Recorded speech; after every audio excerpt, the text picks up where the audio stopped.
my workplace. So there's this particular intern that came in, and he was just so relaxed. I'm supposed to be like in charge of this guy to develop him. But the way I always look at things is that, I'm very busy. So if you're an intern and you're relaxed on your system watching YouTube, it's a plus for me because you're not going to be disturbing me. Right? I have a whole lot of things. But if you are the type that really, really wants to work, right, and you come to me always disturbing me, I would somehow create time to teach you. You understand? So this is the same scenario that I was playing, but this particular guy was a relaxed guy.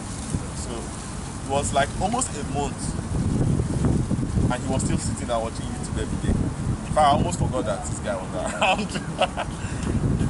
Until the day that one of my supervisors came on, like, have I given this guy any tax?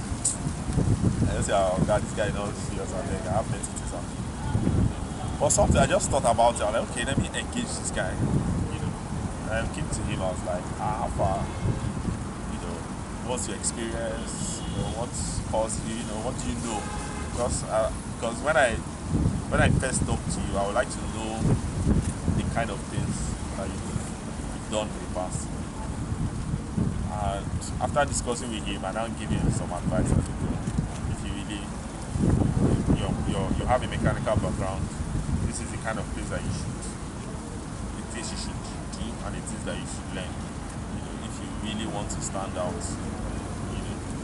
So after that engagement, I found out that this guy was a guru in one of the softwares that I use.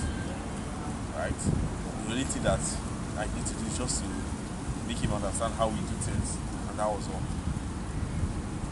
And I brought him in, started discussing with him. I noticed that he's this chill, relaxed guy. I said, I get that part too. So all those hangouts, all those kind of things, I always bring him and I'll tell him that, look, see this thing, there's this particular project that I'm doing, and I need to complete this thing. By the time I complete this thing, there's this place that will chill. Do you understand? The guy will and I noticed that every morning, 8 o'clock, the guy come and meet me and say, how far this thing? I will give him dinner. He was so good that he's the first person that I will give work, and he will finish it before. In fact, sometimes I'll be praying like this thing be hard for this guy. He will finish it before the time that he's supposed to. I'll be praying that this guy take his time, because I always have things to do. Once I say meet you 2 o'clock, I've already planned that. Once you meet me before 2, you destabilize, because the reason why I say 2 o'clock because I have things that I want to do before that time. This guy appeared to be very good and very, very useful to me. In fact, because of him, I was able to complete a whole lot of things, right? So this is an example of, I can say as an individual, be responsible for your own growth and all of that. But I noticed that as a manager, you can influence someone's growth. You can. And I've seen that. I know some people, I've worked with different managers, right? And I know the ones that have pushed me to do something. Like, there are some people that you will want to do anything for them. There are some others that say, this guy, let me just do this work because it's my boss. But there are some people that, because it's this guy, I'm not supposed to do this thing, but because it's this guy, I'll do it. What's the difference?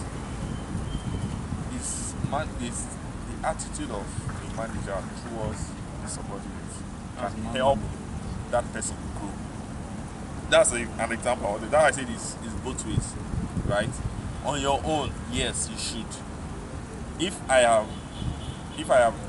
in that managerial level, I should be having that mindset that I have that responsibility to bring up, no matter what that person is doing. There's a reason why that person is not disengaged.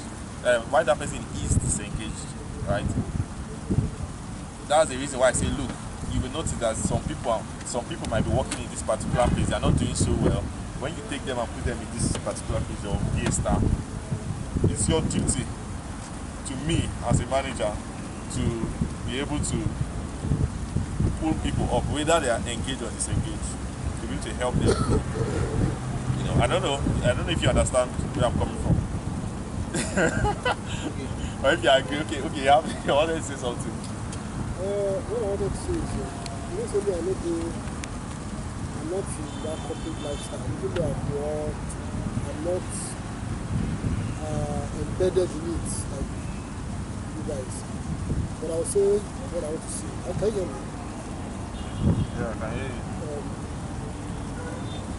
For the growth of the company, I will blame the management 100%.